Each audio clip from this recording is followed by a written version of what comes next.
ನನ್ನ ಹೆಸರು ಅಖಿಲ್ ಅಂತ, ಇಲ್ಲ ಶಿವಮೊಗ್ಗದಲ್ಲಿ ಇರೋದು. ನೀವು ಇದುವರೆಗೂ ಯಾವ್ಯಾವ ಬ್ರೀಡ್ ನ ನೀವೇ ಸಾಕಿದ್ದೀರಾ? ನಾನು ಸಾಕಿರೋದಂದ್ರೆ ಡಾಬರ್ಮ್ಯಾನು, ರಾಟ್ ವೀಲರು, ಲ್ಯಾಬು, ಸಿಡ್ಜು, ಅಮೇರಿಕನ್ ಬುಲ್ಲಿ ಇದೆ, ಗೋಲ್ಡನ್ ರೆಟ್ರಿವರ್ ಇದೆ, ಬೀಗಲ್ ಇದೆ, ಡಾಗೋ ಅರ್ಜೆಂಟಿನೋ ಇತ್ತು, ಎಲ್ಲದೂ ಇದೆ. ಆಲ್ಮೋಸ್ಟ್ ಆಲ್ ಎಲ್ಲ ಕಲೆಕ್ಷನ್ಸಲ್ಲೂ ಇದೆ. ಮತ್ತೆ ನೀವು ಬ್ರೀಡ್ ಮಾಡ್ತಿದ್ದೀನಿ ಅಂತಿದ್ದೀರಾ, ಸೊ ನೀವು ಆಲ್ ಓವರ್ ಕರ್ನಾಟಕ ಮಾತ್ರನ ನೀವು ಹೊರಗಡೆ ಕೂಡ ಕಳಿಸಿದ್ದೀರಾ ಮರಿ? ಹೊರಗಡೆ ಕೊಡ್ತೀನಿ ಹೊರಗಡೆ ಆಲ್ಮೋಸ್ಟ್ ಆಲ್ ಕರ್ನಾಟಕದಲ್ಲಿ ಈ ಸಿಡ್ಜು ಒಪ್ಪಿಸ್ಗಳು, ಲ್ಯಾಬ್, ಡಾಬರು, ಲ್ಯಾಬ್ ಇವೆಲ್ಲ ತಗೊಂತಾರೆ. ಡಾಬರ್ ಹೊರಗಡೆ ನಾರ್ತ್ ಇಂಡಿಯಾ ಸೈಡಲ್ಲಿ ಆ ಕಡೆ ಜಾಸ್ತಿ ಒಪ್ಪಿಸ್ಗಳನ್ನ ತಗೊಂತಾರೆ ನನ್ನ ಕಡೆಯಿಂದ. ನೀವು ಪ್ಯೂವರಿಗೂ ಕ್ರಾಸ್ ಸ್ಪೀಡಿಗೂ ತುಂಬ ಡಿಫ್ರೆನ್ಸ್ ಇರುತ್ತೆ. ಮರಿಯಲ್ಲಿ ನಿಮಗೆ ಈ ಥರ ಬರಲ್ಲ. ಪ್ಯೂವರ್ ಅಂತ ಬಂತು ಪಂಚ್ ಫೇಸ್ ಇರಬೇಕು, ಡಾಗಲ್ಲಿ ಫೇಸ್ ಇರಬೇಕು, ಮಾರ್ಕಿಂಗ್ಸ್ ಕರೆಕ್ಟಾಗಿರಬೇಕು, ಪೇರೆಂಟ್ಸ್ನ ನೋಡಬೇಕು. ನೀವು ಪಪ್ಪೀಸ್ ನೋಡೋದಕ್ಕಿಂತ ಮೇನ್ ಫಸ್ಟು ಆದಷ್ಟು ಎದುರುಗಡೆ ಬಂದು ನೀವು ಪೇರೆಂಟ್ಸ್ನ ನೋಡಿ, ಮದರ್ ಫಾದರ್ನ, ಪಪ್ಪೀಸ್ ನೀವೇ ಬಂದು ಇವಾಗ ಹಿಂಗಿತ್ತು ಅಂದಾಗ ನೀವೇ ಬಂದು ಯಾವ ಮರಿ ಬೇಕು ಆ ಮರಿನ ಸೆಲೆಕ್ಟ್ ಮಾಡ್ಕೊಬೋದು. ಈ ಚಿಡ್ಗುಲ್ಲಿ ಪರ್ಟಿಕ್ಯುಲರ್ ಕಲರ್ಗಳಂತ ಇದಾವ?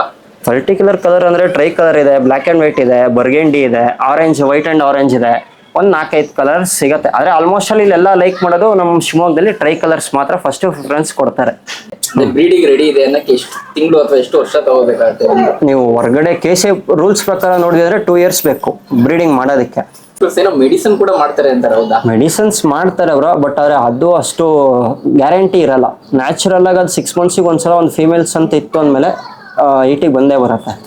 ಫಸ್ಟ್ ಈಟಿಗೆ ಬರುತ್ತೆ, ಅದನ್ನು ಯಾವುದೇ ಕಾರಣಕ್ಕೂ ಮೀಟಿಂಗ್ ಮಾಡಿಸಂಗಿಲ್ಲ. ಕೆಲವೊಬ್ರು ಏನು ಮಾಡ್ತಾರೆ ಅಂದರೆ ದುಡ್ಡಿನ ಇದಕ್ಕೆ ಮಾಡಿಸ್ತಾರೆ. ಎಲ್ಲರೂ ಮಾಡಿಸ್ತಾರೆ ಅಂತಲ್ಲ, ಕೆಲವೊಬ್ರು ಮಾಡಿಸ್ತಾರೆ. ಆದರೆ ಅದನ್ನು ಅವಾಯ್ಡ್ ಮಾಡಬೇಕು. ಸೆಕೆಂಡ್ ಮೀಟಿಂಗ್ 1.5 ವರ್ಷ ಏನು ಏಜ್ ಅಟೆಂಪ್ಟ್ ಮತ್ತು ಸೆಕೆಂಡ್ ಈಟಿಗೆ ಬರುತ್ತೆ, ಆ ಮೀಟಿಂಗಲ್ಲಿ ಮಾಡಿಸ್ಬೋದು. ಇಲ್ಲ ನಾನು ವೆಯ್ಟ್ ಮಾಡ್ತೀನಿ, ಇನ್ನೊಂದು ಈಟ್ ಸ್ಕಿಪ್ ಆದರೂ ತೊಂದರೆ ಇಲ್ಲ ಅಂದರೆ 2-2.5 ವರ್ಷಕ್ಕೆ ಇನ್ನೊಂದು ಈಟಿಗೆ ಬರುತ್ತೆ. ಅವಾಗ ವೆಯ್ಟ್ ಮಾಡಿಸಿದ್ರೆ ಪಪ್ಪೀಸು ಚೆನ್ನಾಗಿರುತ್ತೆ. ಪಪ್ಪೀಸು ಗ್ರೋತ್ ಚೆನ್ನಾಗಿರುತ್ತೆ, ಕ್ವಾಲಿಟಿನೂ ಚೆನ್ನಾಗಿ ಬರುತ್ತೆ. ಡಾಗು, ಮದರ್ ಡಾಗಿಗೂ ಏನೂ ಪ್ರಾಬ್ಲಮ್ ಆಗಲ್ಲ, ಅದು ಚೆನ್ನಾಗಿರುತ್ತೆ. ಒನ್ಸ್ ಅಡಲ್ಟ್ ಆದಮೇಲೆ 6 ತಿಂಗಳು ಒಂದ್ಸಲ ಈಟಿಂಗ್ ಬರುತ್ತೆ? ಬಂದೇ ಬರುತ್ತೆ. ವರ್ಷಕ್ಕೆ 2 ಸಲ ಈಟಿಂಗ್ ಬರುತ್ತೆ. ಬೆಳಿಗ್ಗೆ ಫುಡ್ ಕೊಡ್ಬೇಕಾ ಅಥವಾ ರಾತ್ರಿ ಕೊಡ್ಬೇಕಾ ಅಥವಾ ದಿನಕ್ಕೆ 1 ಟೈಮ್ ಕೊಡ್ಬೇಕಾ? ನೀವು ಈ ಥರ 30 days 50 days ಪಪ್ಪೀಸ್ ಎಲ್ಲ ಇತ್ತು ಅಂದಾಗ ನೀವು ಮ್ಯಾಕ್ಸಿಮಮ್ 60 times ನೀವು ಫೀಡ್ ಮಾಡಲೇಬೇಕು ಪರ್ ಡೇ. ನೈಟಿಂದ ಬಿಟ್ಟು ಬೆಳಗ್ಗೆಯಿಂದ ನೀವು ಸಂಜೆ ಅಥವಾ ನೈಟ್ ನೀವು ಮಲಗೋದ್ರೊಳಗೆ ನೀವು 6 to 7 times ಫೀಡ್ ಮಾಡಲೇಬೇಕು ಪಪ್ಪೀಸಿಗೆ. ಈಗ ಅಡಲ್ಟ್ ನಾವು ಪರ್ಚೇಸ್ ಮಾಡಿದ್ವಿ ತಂದ್ವಿ, ಅದಕ್ಕೆ ಫುಡ್ ರೂಟೀನ್ ಏನು? ಡೈಲಿ ಬೆಳಿಗ್ಗೆ ಎದ್ದೇಳ್ತೀವಿ. ಫುಡ್ ರೂಟೀನ್ಸ್ ಅಂದ್ರೆ ನೀವು ಬೆಳಗ್ಗೆ ವಾಕಿಂಗ್ ಕೊಡಬೇಕು. ವಾಕಿಂಗ್ ಕೊಟ್ಟ ಮೇಲೆ ನೀವು ಅದಕ್ಕೆ ಅಂತಾನೆ ಡಾಗ್ ಫುಡ್ ಬರುತ್ತೆ. ನೀವು ಅದು ಯಾವ ಫುಡ್ ಅಡ್ಜಸ್ಟ್ ಆಗಿರುತ್ತೆ ಅದನ್ನು ನೋಡಬೇಕು. ಡಾಗ್ ಫುಡ್ ತಗೊಂಡು ನೀವು ಒಂದು 100 grams 200 grams ಅವಳೆಷ್ಟು ಕೆಪಾಸಿಟಿ ಅವಳು ತಗೊತಾರೆ. ಲ್ಯಾಬೆಲ್ಲ ಆಯ್ತಾರೆ ನೀವು ಯಾಕದಷ್ಟು ತಿಂತಾನೆ ಇರುತ್ತೆ. ಈ ಡಾಬರ್ ಮೆನ್ಗಳು ಅವೆಲ್ಲ ಆದರೆ ಲಿಮಿಟೆಡ್ ಇರುತ್ತೆ, ಕೆಲವೊಂದು ಇಷ್ಟೇ ನಂಗೆ ಇರುತ್ತೆ. ಇವನ್ನೆಲ್ಲ ಜಾಸ್ತಿ ತಿನ್ನೋಕೆ ಹೋಗಲ್ಲ. ಅವನ ಲಿಮಿಟ್ ಏನಿದೆ ಅಷ್ಟು ತಿಂದಂದ್ರೆ ನಾವು ಮತ್ತೇನೋ ಇದು ಮಾಡೋಕೆ ಹೋಗಲ್ಲ. ಅವನು ಮ್ಯಾಕ್ಸಿಮಮ್ ಒಂದು 250-300 grams ಫುಡ್ ಹಾಕಿ ಜೊತೆಗೆ ಒಂದು ಲೋಟ ಕರ್ಡು, ಒಂದು ಎಗ್ಗು, ಸ್ವಲ್ಪ ರೈಸ್ ಮಿಕ್ಸ್ ಮಾಡಿ ಕೊಡ್ಬೋದು. ನೈಟಿಗೆ ಬಂತಂದರೆ ನೀವು ಹೊರಗಡೆ ಆದರೆ ಕೆಲವೊಬ್ರು ಚಿಕನ್ಸ್ ಫೀಡ್ ಮಾಡ್ತಾರೆ, ಚಿಕನ್ ರೈಸ್ ಫೀಡ್ ಮಾಡ್ಬೋದು. ಇಲ್ಲ ಅಂದರೆ ನೀವು ಆಲ್ಮೋಸ್ಟ್ ಅಲ್ವ ವೆಜ್ಜಲ್ಲೇ ನಾನು ಮೇಂಟೈನ್ ಮಾಡಬೇಕು ಅಂದರೆ ಪನ್ನೀರ್ ಕೊಡ್ಬೋದು, ಸೋಯಾಬೀನು, ವೆಜಿಟೇಬಲ್ಸ್ಗಳು ಕೊಡ್ಬೋದು. ಅದನ್ನೇ ಕುಕ್ ಮಾಡಿ ರೈಸ್ ಜೊತೆಗೆ ಮಿಕ್ಸ್ ಮಾಡಿ ಕೊಡ್ಬೋದು. ಕ್ಯಾಲ್ಸಿಯಂ, ವಿಟಮಿನ್ಸು, ಸಪ್ಲಿಮೆಂಟ್ಸ್ಗಳು ಬರುತ್ತೆ. ಅವುಗಳನ್ನ ರೆಗ್ಯುಲರಾಗಿ ಕೊಡಲೇಬೇಕು. ಅದು ಇಯರ್ಸ್ ಆದಮೇಲೆ ಆದರೂ ಅಷ್ಟೇ, 2 years 3 years ಆದ್ರೂ ನೀವು ಅದನ್ನೆಷ್ಟು ಮೇಂಟೆನ್ಸ್ ಮಾಡ್ತೀರಾ ಸಪ್ಲಿಮೆಂಟ್ಸ್ ಕೊಟ್ಟು, ಅವಾಗ ಡಾಗ್ಸ್ ಚೆನ್ನಾಗಿರುತ್ತೆ, ಹೆಲ್ತಿ ಇರುತ್ತೆ. ರೆಗ್ಯುಲರ್ ಯೂಸ್ ಮಾಡಬೇಕು. ಅದು ಡೆಲಿವರಿ ಟೈಮ್ ಎಷ್ಟು? 60 days ಅಷ್ಟೇ. 60 to 65 days ಅಷ್ಟೇ. ಲ್ಯಾಬ್ ಅಂತಲ್ಲ, ಯಾವುದೇ ಡಾಗ್ಸ್ ಆದ್ರೂ ಅಷ್ಟೇ. ಸಿಡ್ಜು ಆದರೂ ಅಷ್ಟೇ, ಡಾಬರ್ ಆದರೂ ಅಷ್ಟೇ, ರಾಟ್ ಆದರೂ ಅಷ್ಟೇ, ಎಲ್ಲ 60 days ಮ್ಯಾಕ್ಸಿಮಮ್. 60 to 65. ಕೆಲವೊಂದು ಡಾಗ್ಸ್ಗಳು 68 ತನಕ ಹೋಗಿರೋದಿದೆ, ಹಂಗೆ ಆದರೆ ತುಂಬ ರೇರ್. ಆದರೆ ಆಲ್ಮೋಸ್ಟ್ ಅಲ್ಲೆಲ್ಲ 60-65 ಒಳಗೆ ಯಾವುದೇ ಕಾರಣಕ್ಕೂ ಹೆಂಗಿದ್ರು ಮರಿ ಹಾಕತ್ತೆ.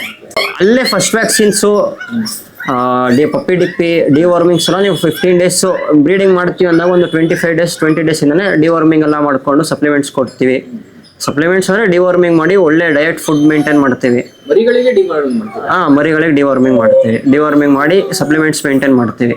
ಒಳ್ಳೆ ಹೆಲ್ತಿ ಇರೋ ಫುಡ್ಗಳು ಮಾತ್ರ ಕೊಡ್ತೀವಿ. ಅದೇ ಆ ಫುಡ್ ಏನು ಪಪ್ಪೀಸಿಗೆ ಕೊಡ್ತೀವಿ ಅದನ್ನೇ ಮದರಿಗೂ ಫೀಡ್ ಮಾಡ್ತೀವಿ. ಯಾಕೆ ಮದರಿಗೂ ಹಾಲು ಚೆನ್ನಾಗಿ ಬರಬೇಕು, ಆವಾಗ ಮರಿಗಳು ಚೆನ್ನಾಗಿರ್ತಾವೆ, ಗ್ರೋತ್ ಅಂತ.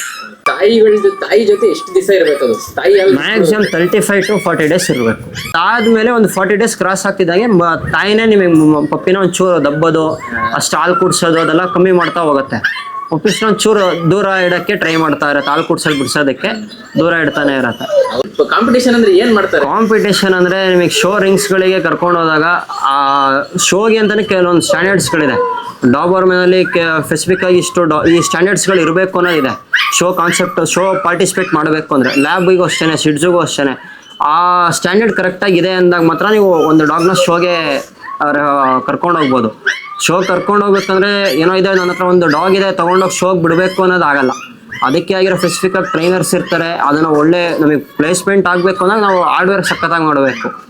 ಒಂದು ವರ್ಷ ಎಲ್ಲ ನಾವು ಇದು ಮಾಡಿದ್ರು ಎಲ್ಲರಿಗೂ ಅದರಲ್ಲಿ ಪ್ಲೇಸ್ಮೆಂಟ್ ಸಿಗತ್ತೆ ಅನ್ನೋದು ಹೇಳೋಕ್ಕೆ ಆಗಲ್ಲ. ಶೋ ಟ್ರೈನಿಂಗ್ ಬಂದು ನೀವು ಒಂದು ಒಳ್ಳೆ ಪ್ರೊಫೆಷ್ನಲ್ ಟ್ರೈನರ್ಸ್ನ ನೋಡಿ ಟ್ರೈನಿಂಗ್ ಬಿಟ್ಟು ಅದನ್ನು ನೀವು ಹೋಗಿ ಟಚಲ್ಲಿ ಇದ್ದು ನೋಡ್ತಾ ಇರಬೇಕು ಡಾಗ್ಸ್ಗಳನ್ನ. ಎಲ್ಲರಿಗೂ ಬರಲ್ಲ ಟ್ರೈನಿಂಗ್ ಕೊಡ್ಲಿಕ್ಕೆ. ಡಾಗ್ ಶೋ ಟ್ರೈನಿಂಗ್ ಅಂತ ಏನು ಹೇಳ್ತಾರೆ ಅದು ಎಲ್ರಿಗೂ ಮಾಡೋಕ್ಕೆ ಬರಲ್ಲ. ಒಬಿಡಿಯನ್ಸ್ ಟ್ರೈನಿಂಗು ಅಷ್ಟೇ ಕರೆಕ್ಟಾಗಿ ಸರ್ಟಿಫಿಕೇಟ್ ಇರಬೇಕು. ಮನೇಲಿರೋರು ಕೆಲವೊಬ್ರು ಎಲ್ಲ ಅವ್ರ ಹತ್ರ ನೋಡಿ ಕಲ್ತಿರ್ತಾರೆ, ಒಂದು 2-3 ಡಾಗ್ಸಿಗೆ ಮಾಡಿರ್ತಾರೆ, ಟ್ರೈನಿಂಗ್ ಮಾಡ್ತೀವಿ ಅಂತಾರೆ. ಬಟ್ ಆದರೆ ಸರ್ಟಿಫಿಕೇಟ್ ಇರಬೇಕು.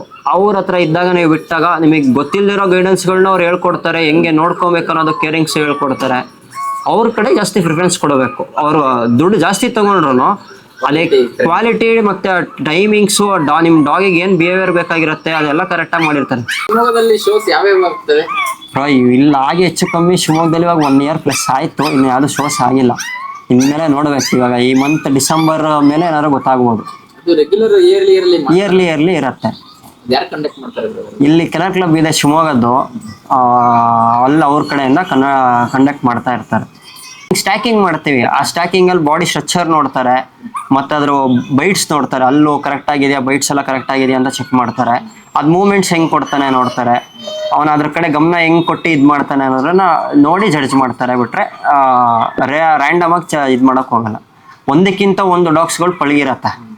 ಆ ಮೂಮೆಂಟ್ಸ್ ಕೊಡೋದ್ರಲ್ಲಾಗಲಿ, ರನ್ನಿಂಗ್ ಹೋಗೋದಾಗಲಿ, ಅದನ್ನು ಕರೆಕ್ಟಾಗಿ ಇನ್ನೂ ಫೋಕಸ್ ಕೊಟ್ಟು ನೋಡೋದಾಗಲಿ, ಒಂದಕ್ಕಿಂತ ಒಂದು ಇದ್ದಾಗ ಅದನ್ನು ಸ್ವಲ್ಪ ಜಡ್ಜಸ್ಗಳಿಗೂ ಕಾಂಪಿಟೇಷನ್ ಜಾಸ್ತಿ ಬೀಳುತ್ತೆ. ಯಾವುದನ್ನು ಸೆಲೆಕ್ಟ್ ಮಾಡಬೇಕು ಅನ್ನೋದು ಅವರು ಅವಾಗ ಒಂದು 2-3 ರೌಂಡ್ಸ್ ಜಾಸ್ತಿ ಬಿಟ್ಟು ಟೈಮ್ ತೊಗೊಂಡು ಸೆಲೆಕ್ಟ್ ಮಾಡ್ತಾರೆ ಡಾಗ್ಸ್ಗಳನ್ನ. ಸೊ ಮೇಜರ್ ಏನು ಪ್ರಾಬ್ಲಮ್ ಬರ್ಬೋದು? ಮೇಜರ್ ಅಂದರೆ ನಿಮಗೆ ಡಾಬರ್ಮೆನು ರಾಟಿಲರಲ್ಲಿ ಅಂದರೆ ನಿಮಗೆ ಟಿಕ್ಸ್ ಫೀವರ್ ಅಂತ ವರ್ಷ ಒನ್ ಇಯರ್ ಕಂಪ್ಲೀಟ್ ಆಗ್ತಿದ್ದಂಗೆ ಟಿಕ್ಸ್ ಫೀವರ್ ಬರುತ್ತೆ. ಅವಾಗ ಒಂಚೂರು ಟೈಮ್ ಕೇರ್ ಕೊಟ್ಟು ಒಳ್ಳೆ ಮೆಡಿಸಿನ್ಸ್ಗಳನ್ನ ಕೊಟ್ಟು ನೋಡ್ಕೊತಾ ಇರ್ಬೇಕು ನಾವು. ಅದು ಏನೇ ಪ್ರಿಫರೆನ್ಸ್ ಮರಿಯಿಂದ ಮಾಡಿದ್ರು ಈ ಬ್ರೀಡ್ಗಳಲ್ಲಿ ಅದೊಂದು ರೆಗ್ಯುಲರ್ ಕಂಪಲ್ಸರಿ ಅದು ಬಂದೇ ಬರುತ್ತೆ. 1 year 1.5 year ಬಂದೇ ಬರುತ್ತೆ. ಎಲ್ಲ ಡಾಗ್ಸಿಗೂ ಬರುತ್ತೆ ಅಂತಲ್ಲ, ಕೆಲವೊಂದು ಬ್ರೀಡ್ಗಳಲ್ಲಿ ಕೆಲವೊಂದು ಲೈನಪ್ಗಳಲ್ಲಿ ಬಂದೇ ಬರುತ್ತೆ. ನಿಮ್ಮ ನೆಕ್ಸ್ಟ್ ಸೇಲ್ಸಿಗೆ ಯಾರು ಬೇಕು ಅಂದ್ರೆ ನಿಮ್ಮನ್ನು ಕಾಂಟ್ಯಾಕ್ಟ್ ಮಾಡೋದು ಹೇಗೆ? ನಿಮ್ಗೆ ಯಾರು ಇನ್ಸ್ಟಾ ಅಕೌಂಟ್ ಇದೆಯಾ ಅಥವಾ ಫೋನ್ ನಂಬರ್? ನಂದೇ ಪರ್ಸನಲ್ ID ಇದೆ. ಅದು ಬಿಟ್ಟರೆ ನನ್ನ ನಂಬರು ಇರುತ್ತೆ. ಫೋನ್ ನಂಬರ್ ಹೇಳ್ತೀರಾ? 8310477800. ನಿಮ್ಮ ಇನ್ಸ್ಟಾ ID ಕೂಡ ಮೆನ್ಷನ್ ಮಾಡಿರ್ತೀನಿ. ಸೊ ಯಾವುದೇ ಬ್ರೀಡ್ ಕೂಡ ನಿಮ್ಮಲ್ಲಿ ಅವೈಲಬಿಲಿಟಿ ಅವೈಲೇಬಲ್ ಇರುತ್ತೆ. ಬಟ್ ಆದರೆ ಅರ್ಜೆಂಟಿಗೆ ಆದರೆ ಸಿಗಲ್ಲ. ವೆಯ್ಟ್ ಮಾಡೋಕ್ಕೆ ಹೇಳ್ತೀನಿ. ಆಲ್ಮೋಸ್ಟ್ ಒಂದು 2 days 3 days ವೆಯ್ಟ್ ಮಾಡಿದಷ್ಟು ಒಂದು ಒಳ್ಳೆ ಮರಿ ಸಿಗತ್ತೆ. ಆದಷ್ಟು ನೀವು ಕ್ವಾಲಿಟಿ ಮೇಲೆ ನೋಡಿ ಪಪ್ಪೀಸ್ ಯಾವ್ದು ಚೆನ್ನಾಗಿದೆ ಅದನ್ನು ಸಜೆಸ್ಟ್ ಮಾಡಿ ಆಮೇಲೆ ಅವ್ರು ಅದರಲ್ಲಿ ಯಾವ್ದು ಸೆಲೆಕ್ಟ್ ಮಾಡ್ತಾರೆ ಆ ಪಪ್ಪೀಸ್ನ ತಂದು ಕೊಟ್ಟಿದ್ದೀನಿ. ಇವಳ ಬಗ್ಗೆ ಹೇಳ್ಬೇಕಂದ್ರೆ ಯಾವ ಬ್ರೀಡ್ ಮತ್ತೆ ಎಷ್ಟು ವರ್ಷ ಆಗಿದೆ? ಬ್ರೋ ಇವಳು ಲ್ಯಾಬರ್ ಡಾಗು. ಇವಳು ಆಯ್ತು ಇವಾಗ ಒಂದು 11 years ಆಯ್ತು ಇವಳಿಗೆ. ಹಾಂ, ಆಲ್ಮೋಸ್ಟ್ ಅಲ್ಲಿ ನಮ್ಮ ಮನೇಲಿ ಇರೋದೇ ಇವಳೇ ಓಲ್ಡು. ಹಾಂ, ಸ್ಟೇ ಹೆಡೌನ್ ಗುಡ್ ಗರ್ಲ್, ಸ್ಟೇ. ಈಗ ಕಾಂಪಿಟೇಷನ್ ಹೇಗೆ ಜಾಯ್ನ್ ಆಗೋದು? ಅದ್ರ ಪ್ರೈಸ್ ಮನಿ ಹೇಗಿರುತ್ತೆ? ಎಂಟ್ರಿ ಫೀಸ್ ಯಾವ ತರ? ಬ್ರೋ ಒಂದೊಂದು ಕಡೆ ಒಂದೊಂದು ಥರ ಪ್ರೈಸ್ ಮನೀಸ್ ಇರುತ್ತೆ.